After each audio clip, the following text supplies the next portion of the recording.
Alhamdulillahi Rabbil Alamin.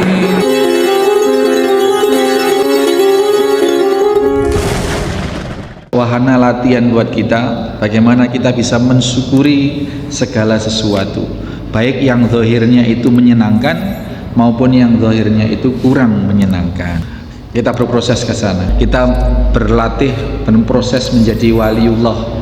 Kalau wali itu ya nggak ketemu nalar, orang uangnya hilang malah alhamdulillah, rumahnya kemalingan, rumahnya kebakaran malah alhamdulillah.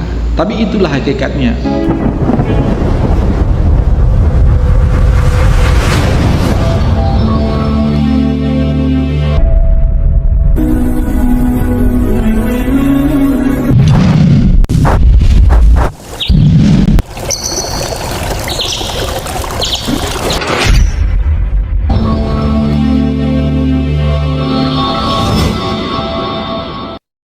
Bismillahirrahmanirrahim. Assalamualaikum warahmatullahi wabarakatuh. Alhamdulillah, nahmaduhu wa nasta'inuhu wa nastaghfiruh wa na'udzu billahi min sururi anfusina wa min sayyiati a'malina. May yahdihillahu fala mudhillalah wa may yudlil fala hadiyalah. Asyhadu an la ilaha illallah wahdahu la syarikalah. Asyhadu anna Muhammadan abduhu wa rasuluhu la nabiyya ba'dah. Allahumma salli wa sallim wa barik ala Muhammadin wa ala alihi wa sahbihi wa mawala. Qala Allah ta'ala, ya ayyuhalladzina amanu taqullaha haqqa tuqatih wa la tamutunna illa wa antum muslimun. Qala Allah ta'ala, ya ayuhan nasu taqu rabbakumul ladzi khalaqakum min nafsin wahidah wa khalaqa minha zawjaha wa batha minhuma rijalan katsiran wa nisaa'a wattaqullaha alladzi tasaaluna bihi wal arham innallaha kana 'alaikum raqiba. Ya ayyuhalladzina amanu taqullaha wa qulu qawlan sadida yuslih lakum a'malakum wa yaghfir lakum dhunubakum wa may yuti'illaha wa rasulahu faqad faza fawzan 'adzim. Fa innal astaqal hadis kitabullah ta'ala wa khairan hadiyi hadiyu Muhammad sallallahu alaihi wasallam wa sharral umur muhdatsatuha. Hadirin hadirat, bapak-bapak, ibu-ibu, saudara-saudara, adik-adik, anak-anakku sekalian, jamaah Masjid At-Taqwa Wringin Anom Panarukan Situbondo serta segenap mustami dimanapun suara ini terjangkau, rahimani wa rahimakumullah. Senantiasa kita bersyukur ala kulli hal, tidak saja bersyukur atas sesuatu yang terasa nyaman dalam diri kita, tetapi kita memproses diri, berlatih untuk bagaimana mulai bisa mensyukuri sesuatu yang justru tidak terasa nyaman dalam diri kita. Karena hakikatnya semua adalah rezeki dari Allah Subhanahu wa ta'ala. Hakikatnya semua adalah kebaikan. Yang kebaikan itu adalah kenikmatan dari Allah Subhanahu wa ta'ala. Kalau selama ini kita hanya bisa bersyukur ketika kita menerima honor, kita refleks bersyukur ketika kita menerima semacam pemberian atau menerima hak-hak kita dari hasil kerja, dari hasil usaha. Jarang antara kita yang selama ini mampu berucap alhamdulillah kalau misalnya gendengnya jatuh tiba-tiba terus bocor rumahnya. Ini jarang sekali. Padahal kalau kita telusuri, tidak satu kejadian pun di muka bumi ini, bahkan daun yang jatuh dari tangkainya sekalipun, dan berapa kali daun itu nanti melayang-layang bolak-balik dan jatuhnya di tanah itu melumah atau mengkurep, bahasanya Bapak melumah itu telentang maupun tengkurep, itu sudah sepenuhnya atas desain Allah Subhanahu wa ta'ala. Dan rumusnya ma khalaqta hadza batila subhanaka. Tidak satu pun, tidak sedikit pun yang Allah sengaja itu, yang Allah ciptakan itu sia-sia. Allah Maha Suci, Allah dari segala kesia-siaan atau kemubadziran. Kalau kita sudah yakin dengan, dan harus yakin, karena itu Al-Quran sifatnya la raiba fih. Kita yakin bahwa segala sesuatu yang ada di dunia dan terjadi di dunia ini adalah kebaikan dari Allah, sehingga endingnya respek kita harus alhamdulillah ala kulli hal. Ada sapi yang hanyut Pak kemarin, ya, sapi hanyut, rumah roboh, jalan-jalan tergenang, air masuk rumah, ada yang sak betis, sak dengkul dan lain sebagainya. Ini adalah wahana latihan buat kita, bagaimana kita bisa mensyukuri segala sesuatu, baik yang zahirnya itu menyenangkan maupun yang zahirnya itu kurang menyenangkan. Ini kita berproses ke sana. Kalau bahasanya kaum tradisionalis ini adalah kita berlatih berproses menjadi waliullah, menjadi wali. Kalau wali itu sudah ya yang seperti ini, kayak gak ketemu nalar. Orang uangnya hilang malah alhamdulillah. Rumahnya kemalingan, rumahnya kebakaran malah alhamdulillah. Tapi itulah hakikatnya. Hakikatnya seperti itu. Kronologisnya seperti yang kita urai barusan. Mudah-mudahan kita mampu berproses sehingga kita akan mencapai derajat spiritual tertinggi, yakni abdan syakuro, hamba yang piawai di dalam bersyukur, mensyukuri nikmat Allah. Dan ini perintah Allah Subhanahu wa taala. La in syakartum, bahkan diancam kalau tidak mensyukuri kenikmatan Allah, maka ancamannya inna azabi la syadid. Ini jadi ternyata yang selama ini kita kenal sebagai musibah, sebagai bencana, sebagai apapun, sesungguhnya hakikatnya adalah juga kebaikan dari Allah Subhanahu wa taala, dan itu kenikmatan. Mudah-mudahan jamaah Masjid At-Taqwa, ya, baik ibu-ibu, bapak-bapak yang sudah cukup umur maupun yang belum cukup umur, mana Alvin? ada di mana? Nah, itu belum cukup umur, makanya kayak gitu Pak, keluar masuk gitu ya, baik yang akil maupun yang belum akil. Mudah-mudahan kita mampu berproses menjadi semakin bijak dalam spiritual, sehingga makom kita beranjak menjadi yang masih kadang-kadang tasahud, masih kadang-kadang kita menggerutu, oh hujan kok tidak berhenti beremas. Ini bentuk kemarahan jiwa, dan ini haram, tidak boleh. Nanti hari kita sudah di bab awal ini kita sudah belajar bersama bahwa tingkatan respon spiritual seseorang itu ada tasahud, ada sabar, ada ridho, dan ada syukur. Itu 4 tingkatan ini. Yang tertinggi adalah syukur, sehingga kalimatnya adalah alhamdulillah ala kulli hal.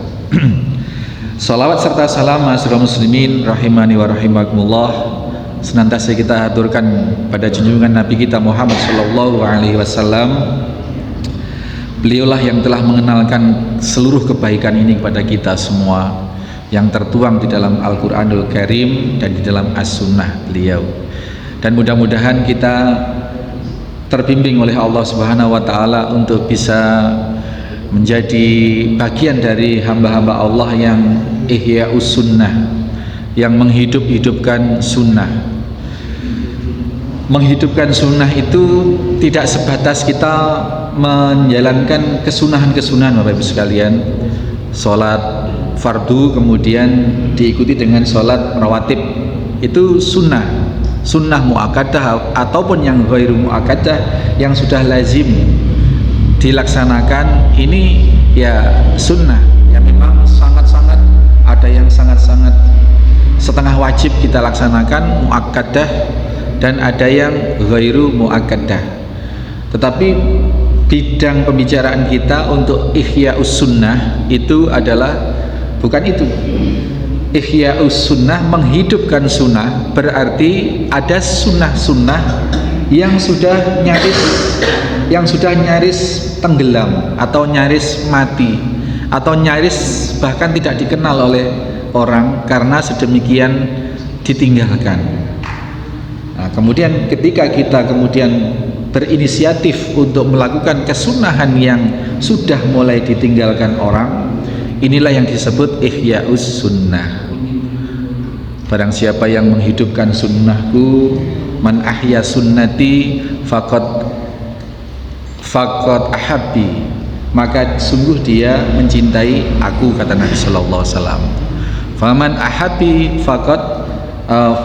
ahabbi ma'ani fil jannah, barang siapa yang mencintai aku, kata Nabi, maka kelak bersamaku nanti di surga. Napa mohon Pak, kira-kira Pak, kesunahan yang sudah mulai tidak kita kenal itu, bersiwak misalnya. Sekarang jarang. Kalau Kiai Langgar saya dulu ketika saya masih kecil itu selalu di sakunya itu, kalau mau sholat itu sudah berdiri di imaman itu, sebelum itu takbiratul ihram itu sikatan itu pakai siwak, disai lagi gitu. Saya cuma bayangkan waktu itu, nah itu kena ludah kok disai lagi, itu apa gak najis? Nah, ya saya mikir waktu itu ya. Nah, bersiwak misalkan ya, terus apalagi yang sunnah-sunnah yang mulai ditinggalkan. Tapi siwak ini kita konversi sekarang ya Pak, dengan sikat gigi ya Pak, dengan sikat gigi, bahwa konteks membersihkan mulut dan gigi iya, tetapi konteks memakai kayu ara yang kita kenal dengan kayu siwak, inilah yang kemudian lebih banyak ditinggalkan orang.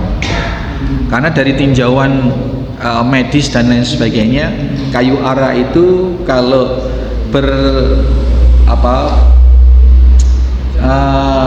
kena enzim air liur kita, maka akan menimbulkan reaksi penyembuhan yang luar biasa. Itu bahkan ada yang bikin statement, kalau khasiat kayu siwak, kayu ara ini, arok ini diketahui oleh banyak orang, maka terancam rumah sakit gigi dan mulut itu tidak laku, dokter gigi bangkrut. Itu terancam seperti itu karena memang demikian dahsyatnya. Bahkan Nabi ketika hendak wafat itu, di saat-saat terakhir itu minta bersiwak. Jadi kakaknya Sayyidah Aisyah yang menunggui dengan Sayyidah Aisyah itu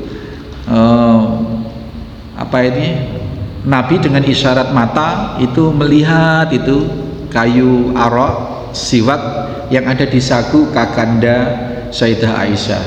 Itu lalu Sayyidah Aisyah paham, beliau Rasulullah ingin bersiwak, kemudian diambillah di saku kakaknya itu, Sayyidah Aisyah ngambil kayu arok, kemudian digigit-gigit lagi, karena kayu arok itu kan memang dibikin kayak serabut itu Pak, ujungnya digigit. Nanti kalau sudah serabutnya itu sudah gerang sudah mau habis ya, itu digigit lagi, sehingga nanti sampai tipis, sampai pendek.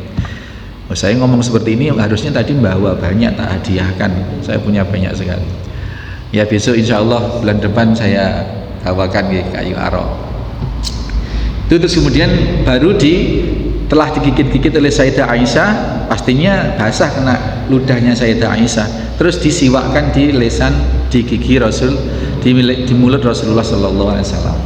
Nah, inilah maka kemudian Sayyidah Aisyah memberitakan bahwa kenabian Nabi dengan kondisi ludahku menyatu dengan ludah beliau. Ini karena disiwakin barusan. Ihya'us Sunnah, menghidupkan sunnah. Sunnah apalagi ya Pak? Sunnah mencukur kumis, membiarkan jenggot. Ini sunnah Pak. Tapi sekarang sudah banyak ditinggalkan. Jadi jenggot itu dibiarkan, dirapikan dalam arti ya jangan nyepopros, dibiarkan ya disisir apa dihalus begitu. Kemudian ada yang mentakwil kalimat ini dirapikan itu maksudnya dicukur, yang penting tidak habis begitu. Nah, tetapi dalam konteks membiarkan itu ya dibiarkan gitu. Kalau kumis itu dirapikan, boleh dikerok habis, boleh dicukur rapi gitu. Kalau janggut itu dibiarkan gitu. Dibiarkan. Ini Ihya'us Sunnah, menghidup-hidupkan sunnah. Termasuk kajian seperti ini sudah nyaris nggak ada, Pak. Yang banyak apa, Pak? Pengajian. Kalau sudah mengandung unsur awalan dan akhiran itu sudah mengandung unsur budaya. Yasin itu kalau sudah yasinan itu sudah unsur budaya. Tahlil itu kalimat la ilaha illallah. Kalau sudah mendapat awalan dan akhiran, tahlilan itu sudah mengandung unsur budaya. Unsur budaya dalam selain itu berkatan, ada berkatnya, Pak. Kajian, mengkaji. Saya sering menyampaikan bahwa ngaji itu bukan pengajian. Kalau ngaji itu membuat diri, memproses diri untuk semakin aji di hadapan Allah. Yang tadinya tidak tahu, tidak berilmu menjadi tahu, menjadi berilmu. Nah, orang yang berilmu itu kedudukannya lebih tinggi beberapa derajat di sisi Allah Subhanahu wa taala. Maka ngaji itu mengangkat diri dari yang kurang berharga menjadi lebih berharga. Makanya ngaji. Kita ngaji bareng-bareng. Kita memproses diri bareng-bareng di sini. Itu ya. Tidak hanya mustami, pendengar, tetapi yang bicara pun juga dalam rangka berproses untuk membuat diri untuk menjadi lebih aji di hadapan Allah Subhanahu wa taala. Ngaji bareng-bareng. Baik, itu pengantar kita terjalan menyusuri kitab Riyadhus Shalihin yang oleh Al-Imam An-Nawawi disusun sedemikian rupa, sampailah pada kita hadis-hadis maupun ayat-ayat yang direlokasi, yang dilokalisasi ke dalam tema-tema atau dalam bab-bab di dalam kitab ini. Kita masih di bab 4, yakni babus sabar, bab sabar. Sambil minum ya, Pak. Terima kasih, Pak. Bismillah. Jadi yang boleh minum mustami tak. Bismillahirrahmanirrahim. Bedanya Mubalik Muhammadiyah dengan yang non Muhammadiyah itu ini, Pak. Muhammadiyah itu maksimal gini lah, kopi, air putih. Tapi kalau yang non Muhammadiyah itu, Pak, ada segar dingin, ada tegan ya, tegan sak ininya di depan ini, Pak, penuh, Pak. Saya bayangkan kapan minumnya itu ya. Tegan, segar dingin, jajar berapa, ada apa lagi begitu, wah ada, hanya jam. Kalau Muhammadiyah itu simple Muhammadiyah. Bismillahirrahmanirrahim.